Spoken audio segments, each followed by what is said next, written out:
할렐루야. 성부, 성자, 성령의 이름으로 성도님들께 문안드립니다. 함께 찬송가 90장, 통일 찬송가 98장 같이 부르시겠습니다.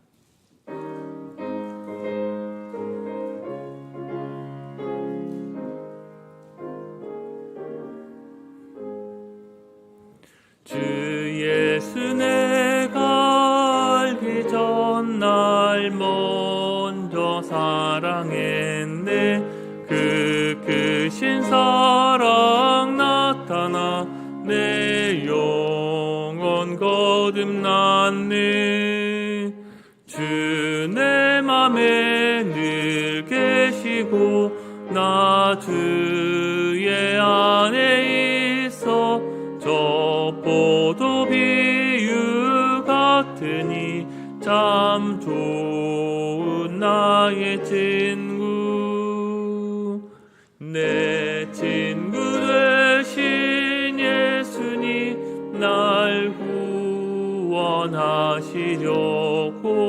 그 귀한 몸을 버리사 내 죄를 대속했네. 나 주님을 늘 믿으며 그 손을 의지하고 내 몸과 마음을 바쳐서 끝까지 충성하리. 내 진실하신 친구여 그 은혜 내려주사 날 항상 보호하시고 내 방패 되옵소서. 그 풍성한 참 사랑을 위능이 끊을 소냐. 날 구원하신 예수는 참 좋은 나의 친구.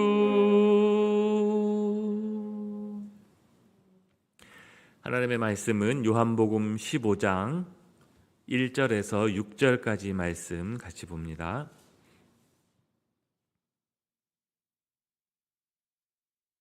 요한복음 15장 1절에서 6절까지 말씀 제가 봉독하겠습니다. 나는 참 포도나무요 내 아버지는 농부라. 물은 내게 붙어 있어 열매를 맺지 아니하는 가지는 아버지께서 그것을 제거해 버리시고 물은 열매를 맺는 가지는 더 열매를 맺게 하려 하여 그것을 깨끗하게 하시느니라. 너희는 내가 일러준 말로 이미 깨끗하여졌으니 내 안에 거하라. 나도 너희 안에 거하리라. 가지가 포도나무에 붙어 있지 아니하면 스스로 열매를 맺을 수 없음 같이 너희도 내 안에 있지 아니하면 그러하리라. 나는 포도나무요 너희는 가지라. 그가 내 안에 내가 그 안에 거하면 사람이 열매를 많이 맺나니 나를 떠나서는 너희가 아무것도 할 수 없음이라. 사람이 내 안에 거하지 아니하면 가지처럼 밖에 버려져 마르나니 사람들이 그것을 모아다가 불에 던져 사르느니라. 아멘. 오늘 읽은 본문은 우리에게 잘 알려진 예수님의 포도나무 비유입니다. 포도나무는 이스라엘 땅에서 재배되는 대표적인 작물이고, 그래서 포도나무는 신구약 성경에 아주 자주 등장합니다. 왜냐하면 이스라엘의 삶의 조건과 너무 긴밀하게 연결되어 있기 때문이지요. 특히 구약 성경에서 하나님은 이스라엘 백성들의 삶과 행실을 책망하실 때 그들을 번번이 포도나무에 비유하곤 하셨습니다. 대표적인 본문이 이사야 5장인데요. 하나님은 이스라엘은 하나님의 모든 축복과 하나님의 모든 기대를 저버리고 하나님을 떠나서 불의한 삶을 살았습니다. 하나님은 그들을 이렇게 책망하셨는데요. 나는 내가 사랑하는 자를 위하여 노래하되 내가 사랑하는 자의 포도원을 노래하리라.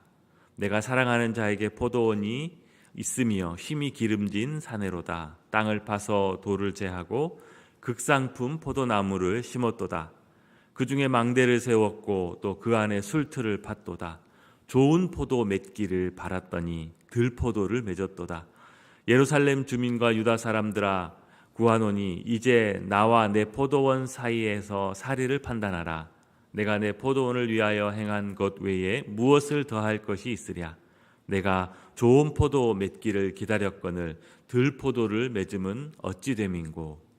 무릇 만군의 여호와의 포도원은 이스라엘 족속이요 그가 기뻐하시는 나무는 유다 사람이라.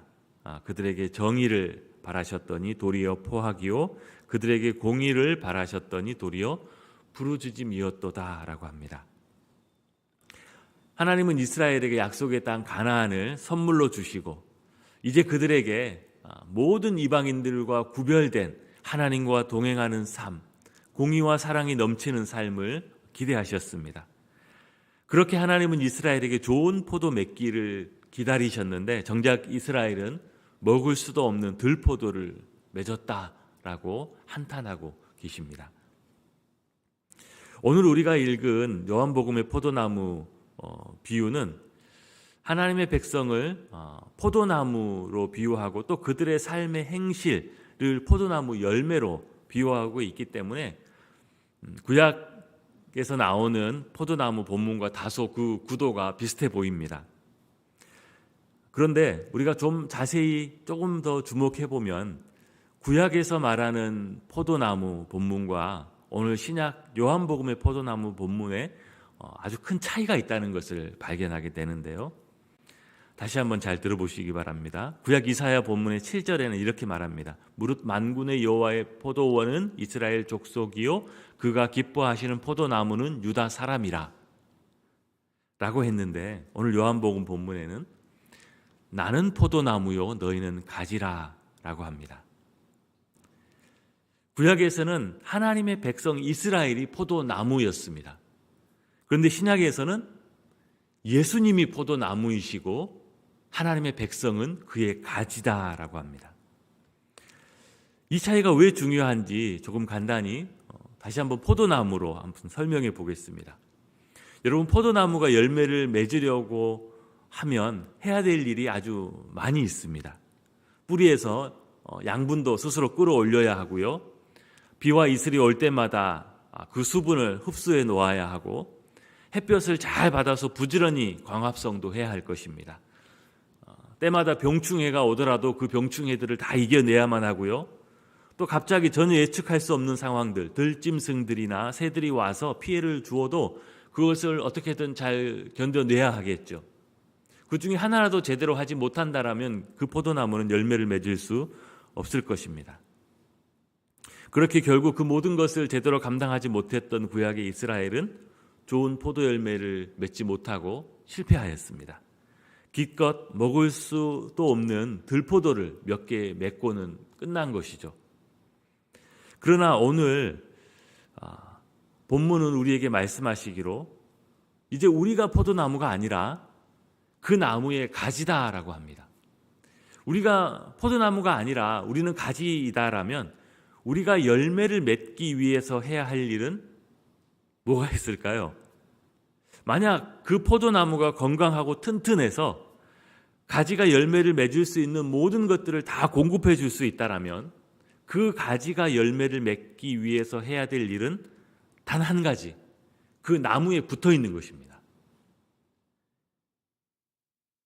오늘 예수님은 이렇게 말씀하십니다. 나는 포도나무요, 너희는 가지라.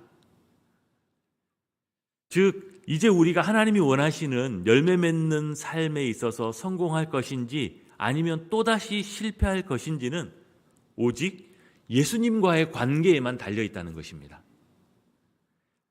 예수님과의 관계에서 성공한다면 다 성공할 것이지만 만약에 예수님과 관계에서 실패하면 다 실패할 것이다 라는 것이죠. 구약 백성들은 모든 율법의 조항에 얽매여 살았지만 이제 우리는 율법의 문자적인 조항들에 얽매여 살지 않습니다.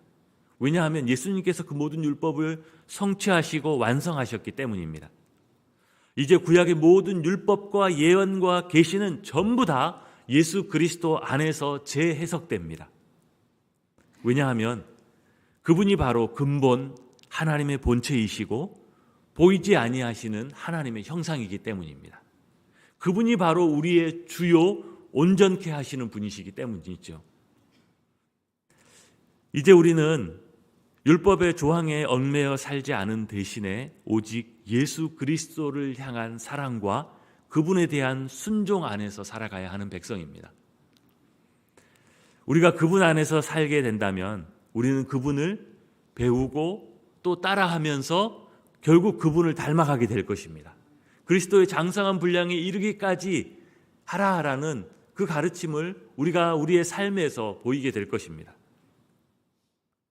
나중에는 결국 율법이 요구하는 거룩의 수준보다 더 거룩하고 온전한 모습으로 변화될 것입니다.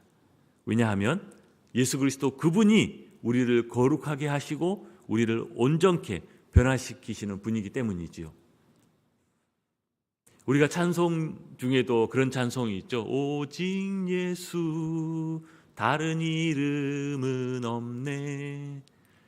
오직 예수 다른 이름은 없네 라는 이 고백은요, 구원의 길을 이야기할 때만 적용되는 것이 아니라 구원받은 이후에 우리의 삶에 대한 원리에 있어서도 마찬가지입니다. 그래서 우리가 가진 우리의 신앙을 기독교, 즉 예수교라고 하는 것입니다. 그래서 예수님은 4절에 이렇게 말씀하십니다. 내 안에 거하라. 나도 너희 안에 거하리라. 가지가 포도나무에 붙어 있지 아니하면 스스로 열매를 맺을 수 없음같이 너희도 내 안에 있지 아니하면 그러하리라. 나아가 예수님은 또한 이렇게 말씀하십니다. 나를 떠나서는 너희가 아무것도 할 수 없음이라. 사람이 내 안에 거하지 아니하면 가지처럼 밖에 버려져 마르나니 사람들이 그것을 모아다가 불에 던져 사르느니라. 예수님이 우리의 모든 것 되시기 때문에 우리에게 필요한 모든 것을 그분을 통하여 공급해 주시기 때문에 그분으로부터 떨어져 나간다면, 그분과의 관계를 잃어버린다면 결국 우리는 신앙에 있어서 모든 것을 잃어버리는 것과 같습니다. 그러나 또한 반대로 우리가 아무리 어렵고 힘든 시간을 보내고 있더라도 우리가 여전히 그분 안에 거하고 있다라면, 여전히 그분을 향한 우리의 마음의 사랑과 순종을 그분께 보이고 그분의 뜻에 귀 기울이고 그분의 뜻을 행하면서 우리의 삶을 살아가고 있다라면 우리는 잠시 고난 중에 있다 할지라도 결국 더 많은, 더 풍성한 열매를 통하여 하나님께 영광 돌리는 자들이 다 될 것입니다. 우리 모두는 예수님을 우리의 삶의 주님으로 부르는 자들입니다. 우리의 삶의 모든 것을 그분의 뜻대로 배우고 따라하겠다라고, 우리의 삶의 주인은 나 자신이 아니라 그분이다라고 고백하는 자들입니다.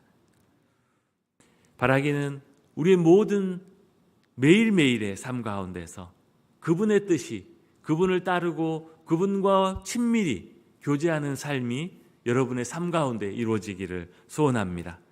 오늘 하루도 그 주님을 더욱 사랑하고 섬기고 그분을 따라 순종하는 복된 하루 되시기를 주님의 이름으로 축복합니다. 함께 기도하겠습니다. 먼저 오늘 말씀을 기억하면서 기도하겠습니다. 하나님 아버지, 우리의 자랑, 우리의 높아진 마음, 우리의 지식 다 내려놓고 주님 안에 우리의 온 마음을 다하여 거하기를 원합니다.